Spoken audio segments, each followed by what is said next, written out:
اعوذ باللہ من الشیطان الرجیم بسم اللہ الرحمن الرحیم اللہم صلی علی محمد وآل محمد قال اللہ تبارک و تعالی فی محکم کتابہ المجید والفرقان الحمید وقول الحق بسم اللہ الرحمن الرحیم فادعوا اللہ مخلصین لہ الدین۔ عزیزان محترم، میں نے آپ کے سامنے اللہ رب العزت کے مبارک کلام قرآن مجید کی سورہ غافر کی آیت نمبر 14 کی تلاوت کا شرف حاصل کیا۔ ارشاد رب العزت ہے، خدا کو پکارو اور اس سے دعا مانگو خلوص نیت کے ساتھ، یعنی اس حال میں کہ اپنے دین کو اس کے لیے خالص قرار دو۔ اسلام میں دعا کی بہت زیادہ فضیلت بیان ہوئی ہے، اور رسول اللہ صلی اللہ علیہ وآلہ وسلم کا ارشاد گرامی ہے، دعا مومن کا اسلحہ ہے۔ یہ اسلحہ ہے کہ جس کے ذریعے سے مومن اپنی حفاظت کر سکتا ہے اور اپنے دشمن سے نجات پا سکتا ہے۔ عموماً لوگ ہم سے سوال کرتے ہیں، ہم بار بار دعا کرتے ہیں لیکن ہماری دعا مستجاب نہیں ہوتی۔ ہم سالوں سے ایک دعا مانگ رہے ہیں، اللہ تعالی ہماری دعا قبول نہیں فرماتا۔ آخر اس کا سبب کیا ہے؟ آج میں اپنی اس مختصر گفتگو میں دعا کے کچھ آداب بیان کروں گا کہ جن آداب کی رعایت کرنے سے انسان کی دعا قبول ہوتی ہے، اور اگر انسان ان آداب کا خیال نہیں رکھے گا تو انسان کی دعا کی قبولیت میں تاخیر ہو سکتی ہے۔ آداب دعا میں سے پہلا ادب بسم اللہ الرحمن الرحیم پڑھنا ہے۔ آپ جب بھی دعا کریں تو دعا کرنے سے پہلے بسم اللہ الرحمن الرحیم ضرور پڑھ لیا کریں، کیونکہ رسول اللہ صلی اللہ علیہ وآلہ وسلم کا ارشاد گرامی ہے، لا يرد دعاء اولہ بسم اللہ الرحمن الرحیم۔ وہ دعا رد نہیں ہوتی کہ جس کے شروع میں بسم اللہ الرحمن الرحیم پڑھی جاتی ہے۔ ہر وہ دعا کہ جس کی ابتدا بسم اللہ الرحمن الرحیم سے ہوتی ہے وہ دعا رد نہیں ہوتی بلکہ قبول ہو جاتی ہے۔ اس لیے پہلی شرط یہ ہے کہ آپ جب بھی دعا کریں تو پہلے بسم اللہ الرحمن الرحیم پڑھ لیا کریں، اور دوسری شرط حمد و ثنا ہے۔ دعا کرتے وقت آپ حمد و ثنا ضرور بجا لایا کریں۔ اللہ تبارک و تعالیٰ کی تعریف و تمجید اور حمد و ثنا کرنے سے انسان کی دعا مستجاب ہوتی ہے۔ آپ کریم صلی اللہ علیہ وآلہ وسلم کا ارشاد گرامی ہے، ان کل دعاء لا یکون قبلہ تمجید فہو ابتر۔ ہر وہ دعا کہ جس سے پہلے اللہ تبارک و تعالیٰ کی تعریف و تمجید اور حمد و ثنا نہ ہو وہ ابتر ہے اور اس کا کوئی نتیجہ نہیں ہوتا۔ تو عزیزان محترم، آپ جب بھی دعا کریں تو دعا کرنے سے پہلے اللہ رب العزت کی حمد و ثنا ضرور کر لیا کریں، اس سے آپ کی دعا ضرور مستجاب ہوگی۔ اس کے بعد تیسری شرط دعا کی وہ محمد و آل محمد پر درود پڑھنا ہے۔ آپ جب دعا کریں تو دعا کرتے وقت محمد و آل محمد پر درود ضرور پڑھ لیا کریں، کیونکہ رسول اللہ صلی اللہ علیہ وآلہ وسلم کا ارشاد گرامی ہے، صلاتکم علی اجابۃ لدعائکم وزکوٰۃ لاعمالکم۔ تمہارا مجھ پر درود و صلوات بھیجنا تمہاری دعاؤں کی قبولیت کا سبب ہے اور تمہارے اعمال کی زکوٰۃ ہے۔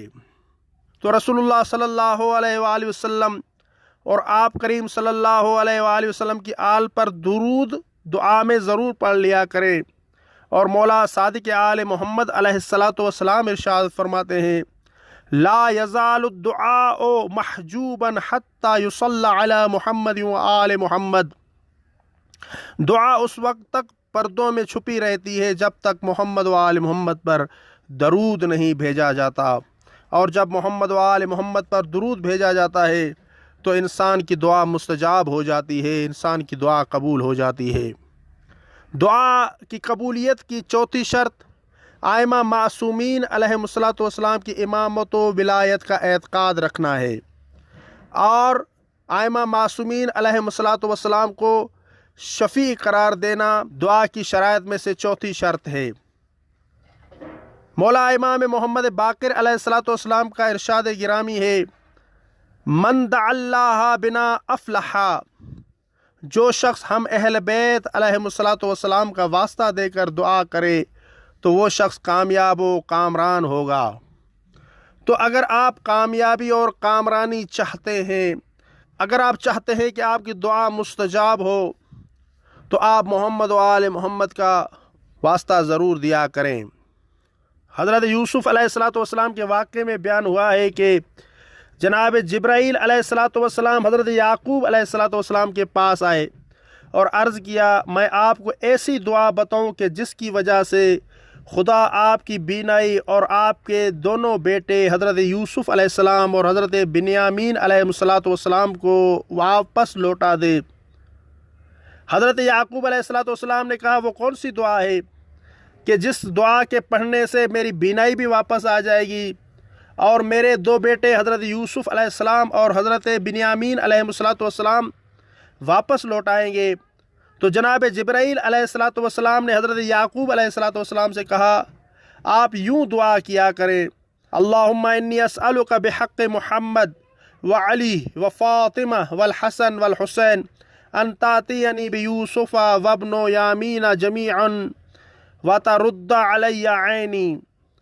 خدایا، میں تجھے محمد، علی، فاطمہ، حسن اور حسین علیہم السلام کے حق کا واسطہ دے کر سوال کرتا ہوں کہ میرے دونوں بیٹوں یعنی حضرت یوسف علیہ السلام اور حضرت بنیامین علیہ السلام اور میری بینائی کو واپس لوٹا دے۔ حضرت یعقوب علیہ السلام کی یہ دعا بھی تمام نہیں ہوئی تھی کہ قاصد نے آ کر حضرت یوسف علیہ السلام کی قمیص حضرت یعقوب علیہ السلام پر ڈال دی اور آپ کی آنکھیں روشن ہو گئیں، آپ کی آنکھوں میں بینائی آ گئی۔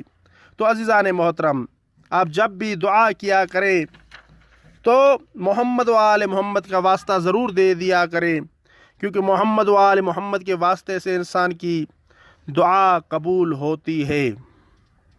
اس کے بعد دعا کی قبولیت کی پانچویں شرط گناہوں کا اقرار ہے۔ انسان کو چاہیے کہ جب دعا کرے تو اپنے گناہوں کا اقرار کر لیا کرے۔ گناہوں کا اقرار کرنے سے انسان کی دعا مستجاب ہوتی ہے۔ امام صادق آل محمد علیہ السلام کا ارشاد گرامی ہے، انما ہی المدحۃ ثم الاقرار بالذنب ثم المسألۃ۔ مولا فرماتے ہیں دعا کا طریقہ یہ ہے کہ پہلے خدا کی حمد و ثنا کرو، پھر گناہوں کا اقرار اور پھر اپنی حاجت طلب کرو، تب آپ کی دعا مستجاب ہوگی۔ جب آپ اپنے گناہوں کا اقرار کریں گے، جب آپ اپنے گناہوں کا اعتراف کریں گے۔ دعا کی قبولیت کی چھٹی شرط خشوع و خضوع ہے۔ انسان کو چاہیے کہ خشوع اور خضوع اور غمگین حالت میں اللہ رب العزت سے دعا مانگے تو اللہ رب العزت انسان کی دعا ضرور مستجاب فرمائے گا، کیونکہ ارشاد رب العزت ہے، یا عیسیٰ ادعونی دعاء الحزین الغریق الذی لیس لہ مغیث۔ اے عیسیٰ، مجھ سے اس غریق ہونے والے غمگین انسان کی طرح دعا مانگو جس کا کوئی فریاد رس نہ ہو۔ تو انسان کو چاہیے کہ ڈوبنے والے اس انسان کی طرح دعا مانگے کہ جس کا کوئی فریاد رس نہیں ہوتا، اور صرف وہ اللہ رب العزت سے دعا مانگتا ہے کہ اللہ مجھے اس دریا سے، اس سیلاب سے نجات عطا فرما دے۔ ہر انسان کو چاہیے کہ اس طرح سے دعا مانگے اور اللہ رب العزت کے سامنے خشوع اور خضوع کا اظہار کرے، غمگین حالت میں دعا کرے۔ دعا کی قبولیت کی ساتویں شرط